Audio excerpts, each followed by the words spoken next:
Te saludo con gusto. Adelante, a ver, vamos por acá. Le doy la bienvenida esta mañana al estudio de Proyecto Puente vía telefónica a nuestro estimado Álvaro Delgado, el escritor y periodista de Proceso.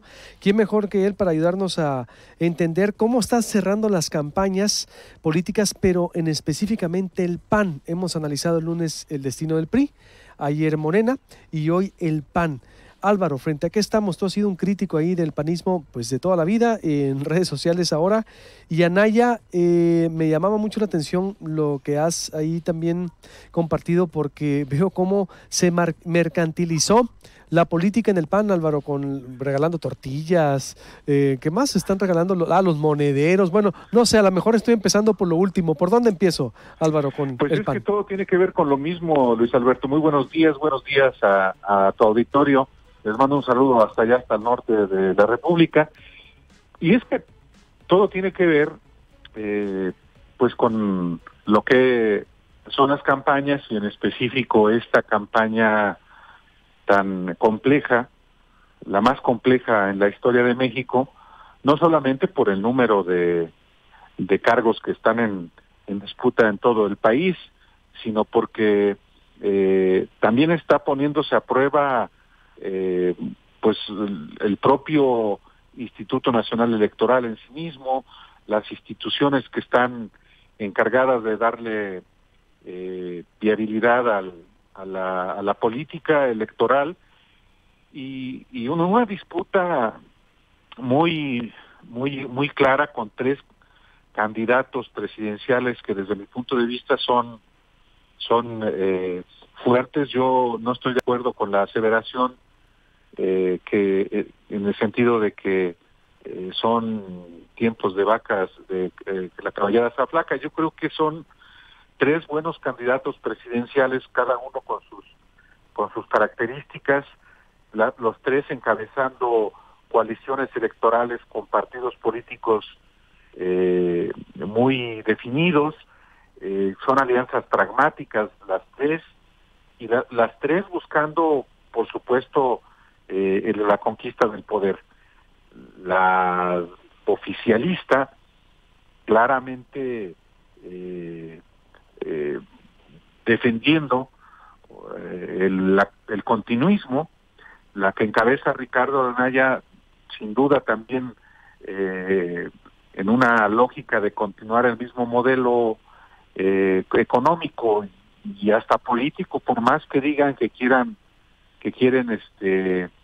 establecer un gobierno de coalición cuando ni siquiera existe el marco legal para ello, solamente la Constitución. Y la de López Obrador, que es la candidatura, la coalición que ofrece a los mexicanos una ruta diferente a la que hemos conocido con el PRI y con el PAN. Y bueno, a mí me toca, Luis Alberto, a los amigos del auditorio que también en otra ocasión me han escuchado, darle cobertura a una campaña, a la campaña que encabeza Ricardo Anaya.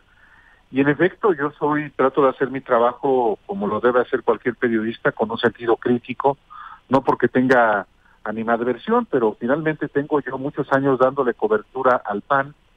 Y para responder específicamente a la pregunta que tú formulabas, yo he visto cómo se ha deteriorado el PAN desde el punto de vista del ejercicio de la práctica política, hasta degradar en el clientelismo, en el uso de recursos que antes solamente se le atribuían al PRI.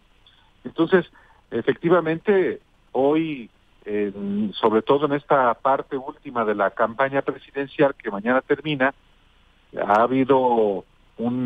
está en curso, por ejemplo, un masivo reparto de monederos electrónicos que ya fueron avalados por el Instituto Nacional Electoral, y hay también hasta papel para envolver tortillas, que eso sí, el Instituto Nacional Electoral lo prohibió, pero en la Ciudad de México, en Guanajuato, en Veracruz, en Puebla, en muchos estados donde el PAN gobierna, como en su momento en Sonora, pues el PAN recurrió a prácticas como las de como las de entregar despensas y otros, y a la compra misma del voto. Entonces, es una campaña que deteriora, creo que todavía mucho más al Partido Acción Nacional.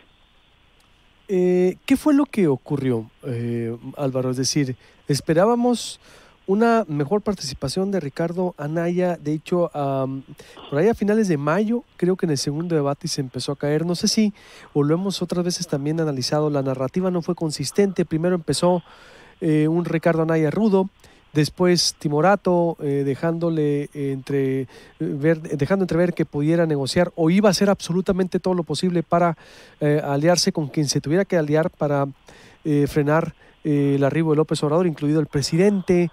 Es decir, ¿qué consideras tú que fue lo que no le ayudó a Ricardo Anaya? Según las encuestas y los estudios, ¿cómo llega?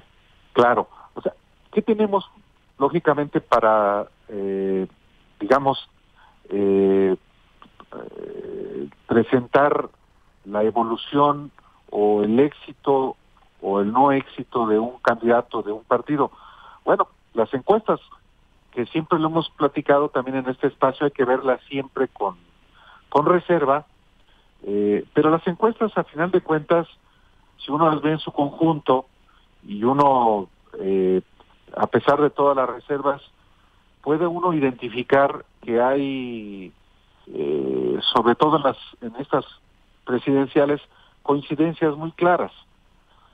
Por ejemplo, pues es muy claro que la campaña del priista José Antonio Meade, pues nunca pasó de ser una campaña irrelevante, más bien comenzó en diciembre con un porcentaje que después cayó y hoy ha recuperado más medianamente, pero ha estado en un tercer lugar.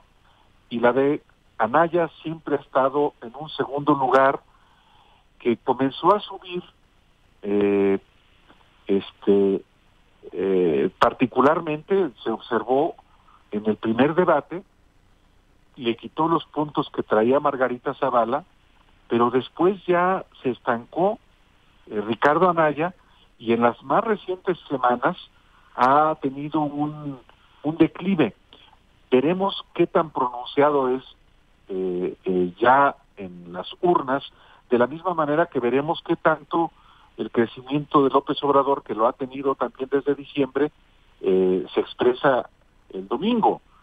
Hay encuestadoras que están dándole ya arriba del 50%.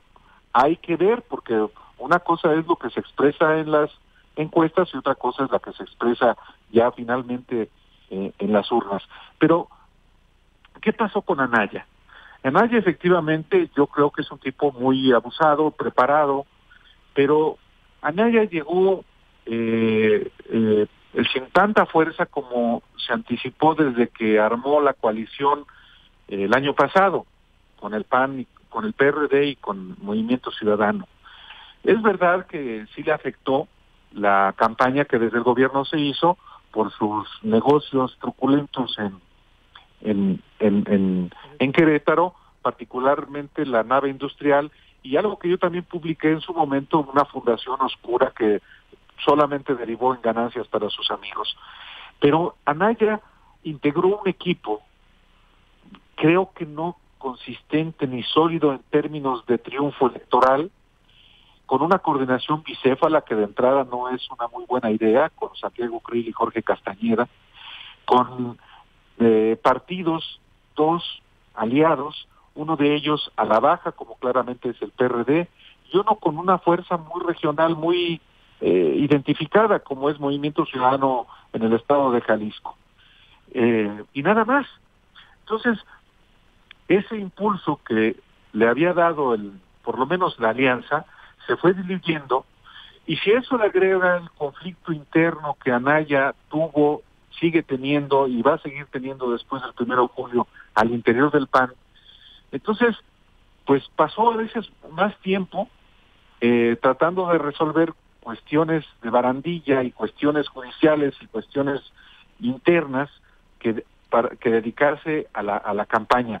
Y si la campaña en sí misma no tuvo ni fuerza desde el punto de vista organizativo, de la estrategia, del mensaje, y con un candidato pues muy autómata, sin capacidad para conectar con la ciudadanía, ni siquiera en los actos públicos que tuvo.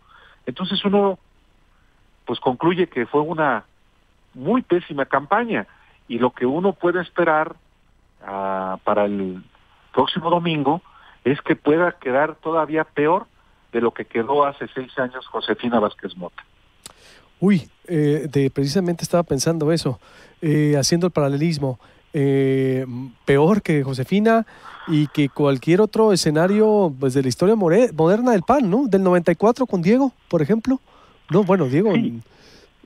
Sí, Diego Fernández de Ceballos quedó en un segundo lugar en otras circunstancias, eso también es importante. Yo creo que van a, siquiera como se prevé, alrededor de lo que obtuvo, del 25% de la votación que obtuvo Vázquez Mota en 2012, claramente es un gran fracaso de Ricardo Anaya, sobre todo teniendo bajo su control el PAN completo, teniendo como aliados a 2 partidos políticos y teniendo ante sí un gobierno desacreditado, repudiado, que fue entonces incapaz de poder traducir esa indignación ciudadana en voto para una coalición encabezada por alguien que él se hacía pasar como representante de la modernidad. Y en ese sentido, pues el que hizo una mejor campaña claramente es Andrés Manuel López Obrador. En las valoraciones, por supuesto que se va a sopesar que López Obrador tiene muchos años haciendo campaña, dicen que 18 años, yo digo que más, pero al mismo tiempo que López Obrador tiene ese tiempo haciendo campaña, también ha enfrentado una contracampaña brutal.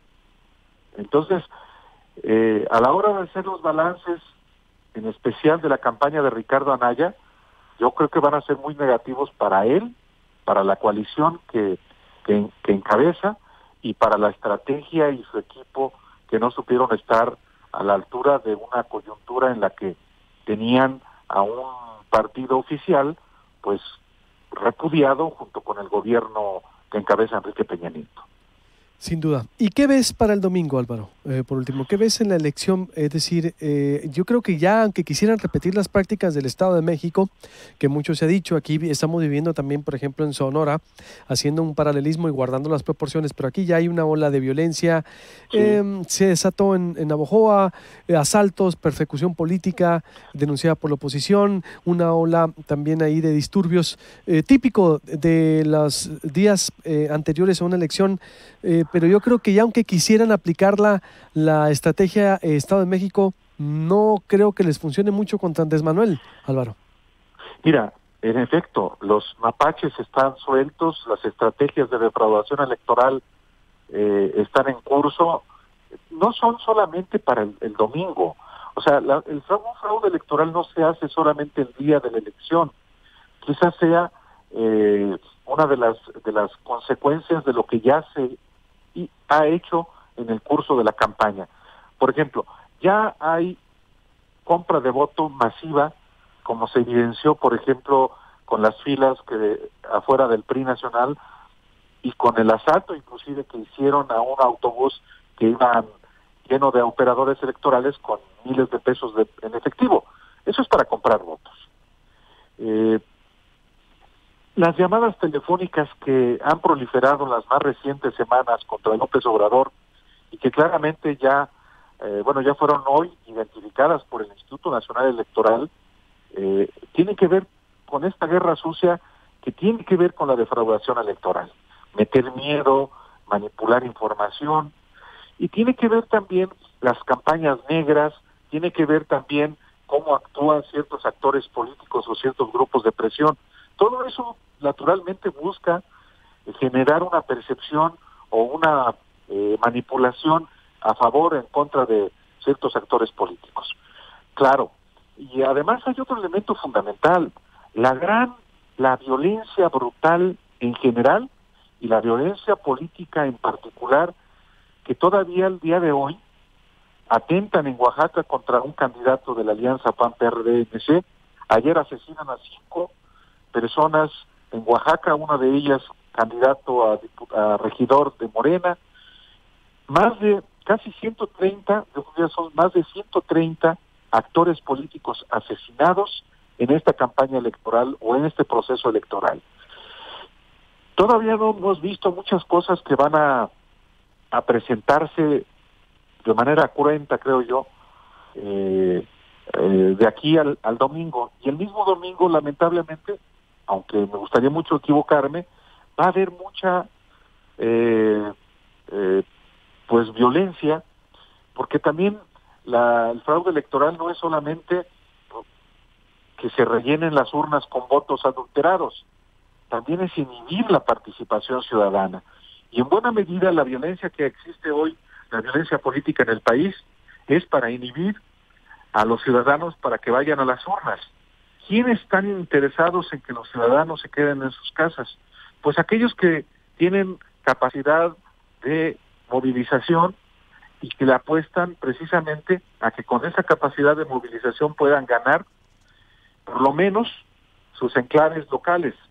Yo digo que específicamente el PRI es el partido más interesado en que haya poca afluencia a las urnas, aunque tampoco ignoro que en ciertos lugares el PAN actúa de manera análoga, en particular en Veracruz, con el gobernador que quiere dejar a su hijo en el cargo, en Puebla, cuyo exgobernador quiere dejar a su esposa en el cargo, y en el propio Estado de México, donde el año pasado efectivamente fue una violencia criminal que quedó impune y que en buena medida eso explicó por qué el PRI, aún estando en segundo lugar, gana la gubernatura. Ojalá me equivoque y que la gente vaya, como yo iré, y como muchos millones de mexicanos iremos, no enojados, sino esperanzados, alegres, de cumplir con un deber y con el gusto de